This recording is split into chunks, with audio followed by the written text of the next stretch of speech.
The movie begins in Russia where a family of three sit by the river, enjoying their time.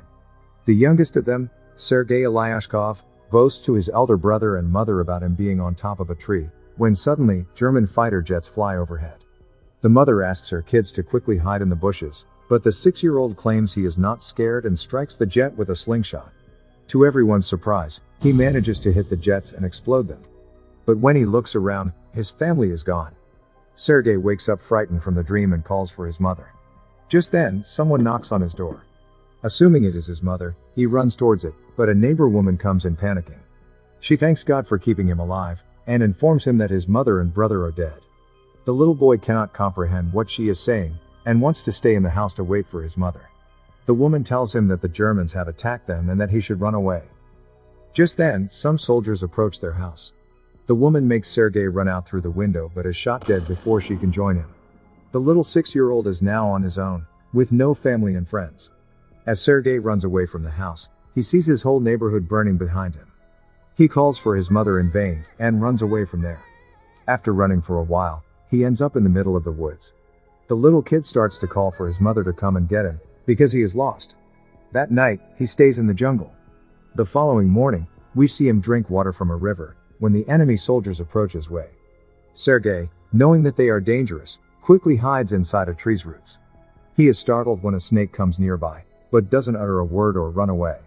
Sergei is more scared of the soldiers than of the snake. The soldiers eat by the river and go away, after which Sergei takes their leftover food and devours it for the night. However, by the end of the day, the little boy is exhausted. He hasn't had a proper meal in 2 days and has been walking with no destination. He falls down as he limps but doesn't stop walking. While on his way, he sees wild berries and devours them, but just then, an explosion occurs behind him, taking him by surprise. The boy gets dizzy and starts to hallucinate someone coming behind him. However, even in such conditions, he stands brave and tells the person he has a rifle and is not scared. He limps forward but falls unconscious after a while. While he is asleep, 2 soldiers approach him. The scene cuts to the Russian army base where Commander Kuznetsov waits for his patrol soldiers. They come in with the little kid who is injured and weak. When the soldiers claim they are on his side, the little boy opens up and introduces himself. The soldiers laugh when the kid shakes his hand with the commander, suggesting he introduce himself too. The soldiers feel affectionate with the little kid, and circle him around. They make him drink water and feed him. Even the otherwise cold commander takes care of the kid. A nurse named Katya dresses Sergei's wounds, and is charmed by his personality too. The kid asks her to draw a tank on his wounds, because he wants to be a soldier when he grows up. Even the injured soldiers talk to the kid, and feel lighter. Sergei is fascinated with the commander's gun and his badge. The commander too answers all the little boy's questions, and lets him play with his honorary pistol after taking the bullets out. Sergei shows him the tank drawn on his stomach, and boasts about being a soldier himself. The boy is healing very quickly. The nurse Katya asks the commander to let the boy stay with the battalion, but he disagrees, claiming that it won't be safe. He wants to send Sergei to an orphanage. The soldiers spend all their free time with Sergei. He is visited by many throughout the day. They bring him food sent by their families from afar, and even let him play with their binoculars. One day, a soldier goes to the commander to ask him to let the boy stay with the battalion. The soldiers have grown a close connection with the kid, and think of him as their own. His presence takes the weight of war off their chest. However, the commander is adamant about sending the boy to the orphanage, for his own safety. The following day, the enemies attack, and many soldiers are hurt. A vehicle comes to fetch Sergei to take him to the orphanage.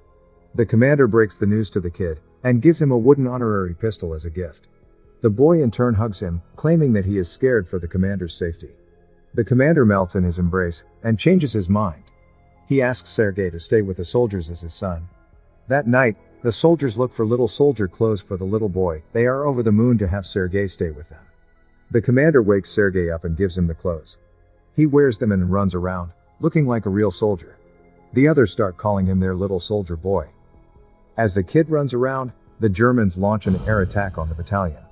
The soldiers quickly take Sergei to a safe place and fight the others. The number of injured soldiers grows rapidly.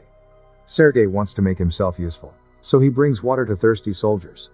One of them asks him to read a letter sent by his family because he has a bandage over his eyes.